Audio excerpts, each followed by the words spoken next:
Vamos à nossa aula de apresentação, né? Nossa aula introdutória do nível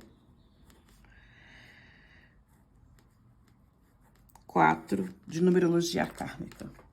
Bom, se você chegou até aqui, é porque você se interessa muito por esse assunto ligado à numerologia kármica e também de compreender como é que funciona a alma, como é que funciona a existência humana e como é que funciona toda a coligação para quem acredita em reencarnação ou para quem acredita em processos evolutivos dentro da nossa espiritualidade.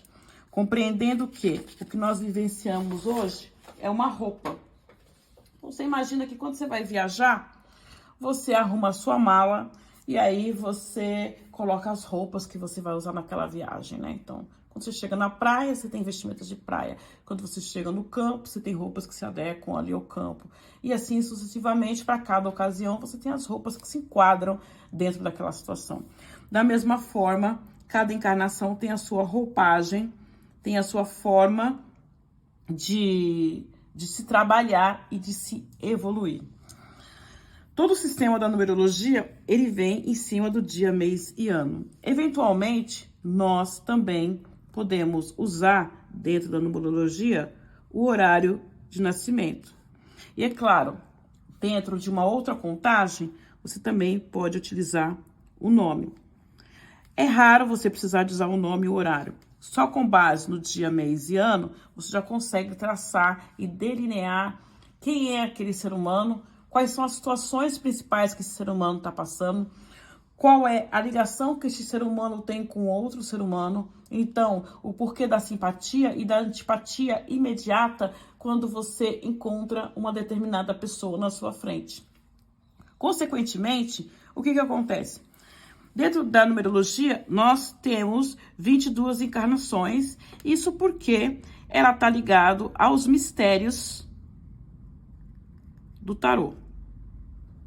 Tá ligado a esse mistério, tá ligado a esse caminho, né, que vem falando sobre a evolução, porque o tarô, ele é um mistério do conhecimento. Então, cada carta, cada arcano que nós temos dentro do tarô, ele vem falando sobre situações adversas, né? Então, por exemplo, quando nós falamos da torre, nós falamos de reconstrução. Quando nós falamos do eremita, nós falamos da sabedoria. Quando nós falamos da carta do julgamento, nós falamos de renascimento. Quando nós falamos da temperança, nós falamos de equilíbrio e assim sucessivamente. E quando eu vou observar as encarnações, elas vêm conversando sobre a porta que se abre, depois uma porta que se abre com outra porta, que se fecha com outra porta.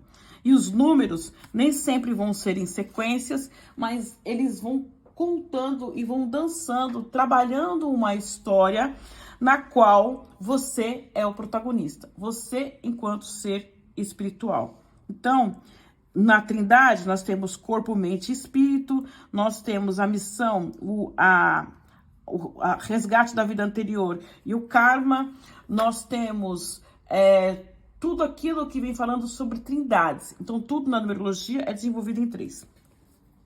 Então, nos processos evolutivos, nós temos o processo de trabalhar a nossa essência, que é desde quando nós viemos para cá, na primeira encarnação, nós trabalhamos a nossa essência divina, porque a ideia é que você evolua, que você cresça e que você vá buscar as situações na qual você veio trabalhar aqui nessa terra. A parte da matéria que vem falando sobre como aprender a conviver dentro deste mundo material e as coligações que este mundo material vai trazer com o mundo espiritual, porque os 3 mundos se coligam entre si, a essência, a matéria e o espírito. Depois você tem as etapas da encarnação, aonde você precisa desenvolver a parte espiritual.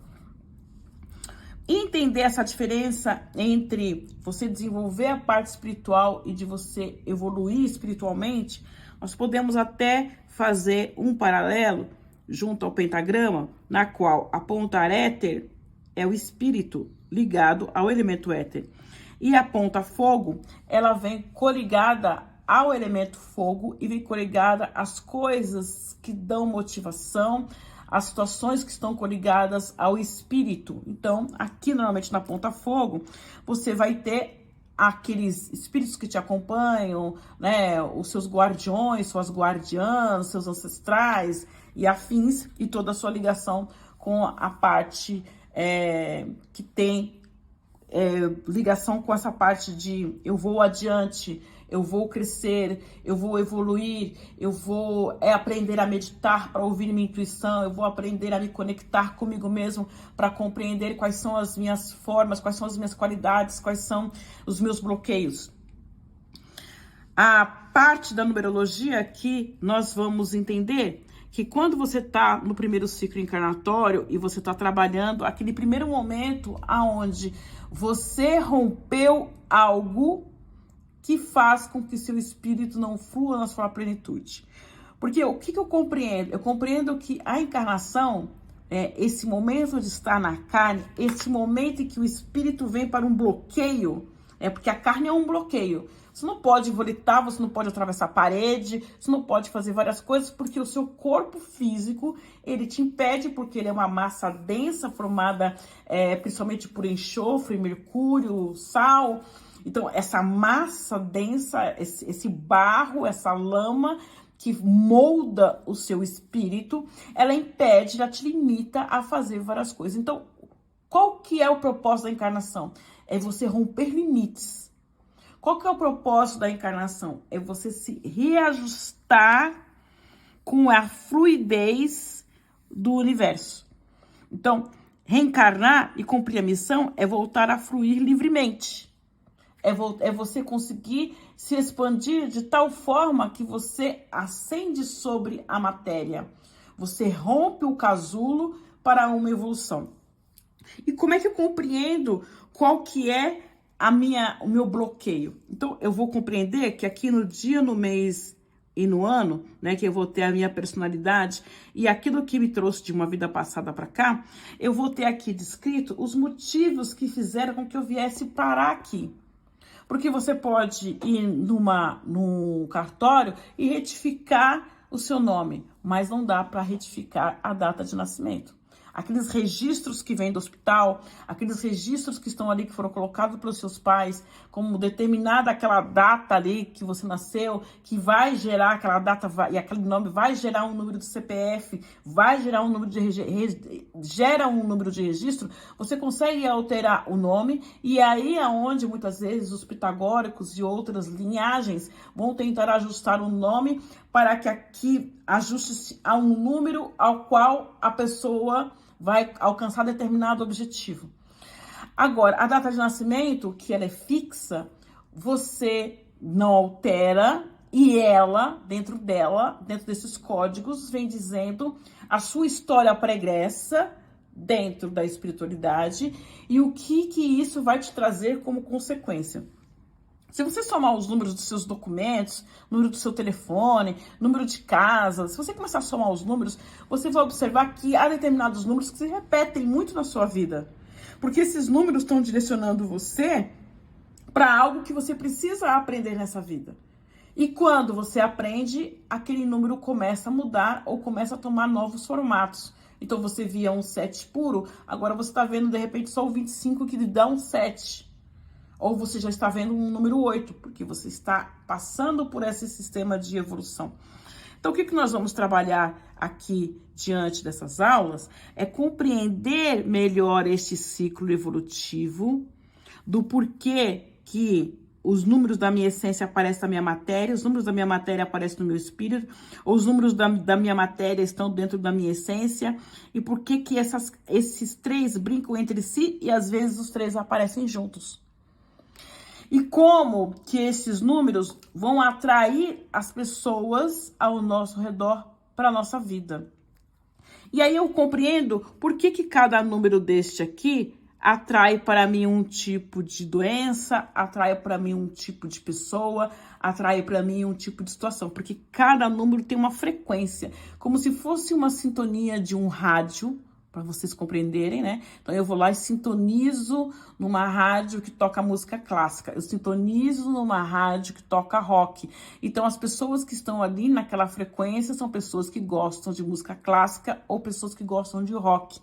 Quando, por exemplo, eu estou no momento 15, eu sempre vou atrair para mim situações que estão ligadas ao 15, que estão ligadas às questões voltadas à espiritualidade, são questões que estão voltadas à disputa de ego, então a disputa de lugar dentro do trabalho, a pessoa está sempre passando por brigas, confusões, às vezes ascensiona muito rápido na parte financeira, mas acaba tendo muitos problemas com os seus colegas, acaba passando por paixões avassaladoras, sendo levada a impulsos sexuais, trabalhar os vícios, e aí vícios podem ser os mais diversos, não necessariamente só drogas, mas pode ser outros tipos de situações que levam a pessoa a se viciar.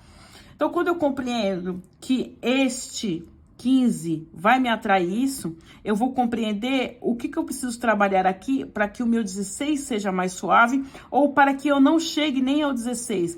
Eu acabe, ao desencarnar no 15, eu tenha a minha missão ali linear cumprida, e essa missão linear cumprida vai fazer com que eu tenha a opção, de repente, de reencarnar e trabalhar alguns aspectos meus mais íntimos, ou de eu virar dentro da espiritualidade, eu poder virar um mentor, eu poder virar um guia, eu poder virar um professor ali, auxiliando outros espíritos ou auxiliando pessoas reencarnadas.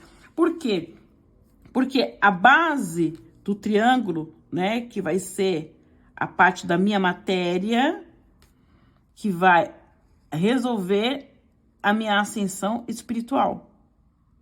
Quando eu compreendo que, quando eu estou na minha matéria, quando eu compreendo que eu tenho um corpo limitado, e quando eu compreendo que eu tenho um espaço-tempo limitado, eu vou dar mais valor ao meu tempo, porque o meu ativo real, precioso, aqui não é o dinheiro, não é necessariamente a saúde física, porque muitas pessoas vivem 50, 100 anos com problemas seríssimos de saúde, não é necessariamente, mas o tempo de qualidade que eu ofereço às minhas escolhas, o tempo de qualidade que eu ofereço à minha vida, o tempo de qualidade que eu aproveito as coisas que eu estou vivenciando, é que vai determinar o ponto que eu estou evoluindo ou não. O tempo de qualidade que eu trabalho a minha espiritualidade. Por quê? Se nós entendermos que nós passamos praticamente 1/3 da vida dormindo, você tem praticamente 1/3 da vida trabalhando, às vezes até mais de 1/3 da vida trabalhando. E depois, então, você tem 1/3 que seria o que você viveria. Então, de vida mesmo, para você observar, para você vivenciar, para você mergulhar, você tem 1/3. Ou, se quiser, 2/3. Se eu imaginar que eu trabalho naquilo que realmente está me dando uma vivência, um prazer, um aprendizado e tudo, etc e tal.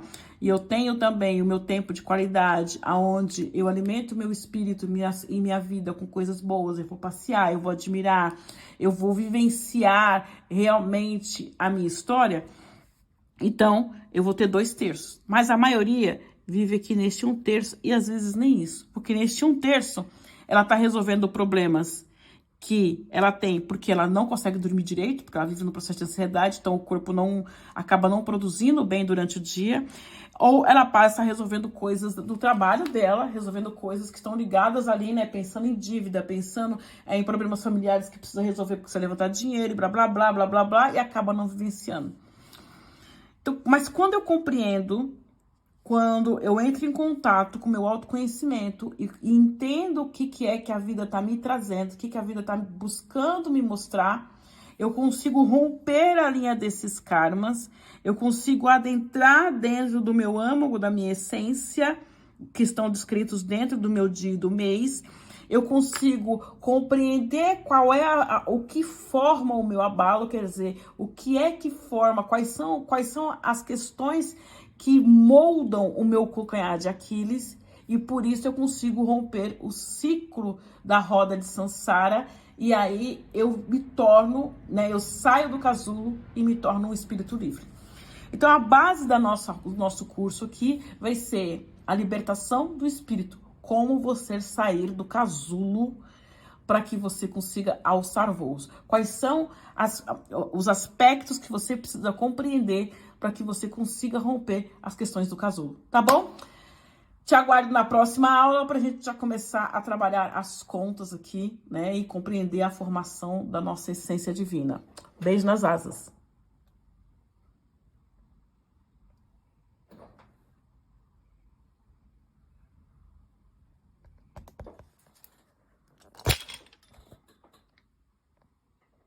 Não.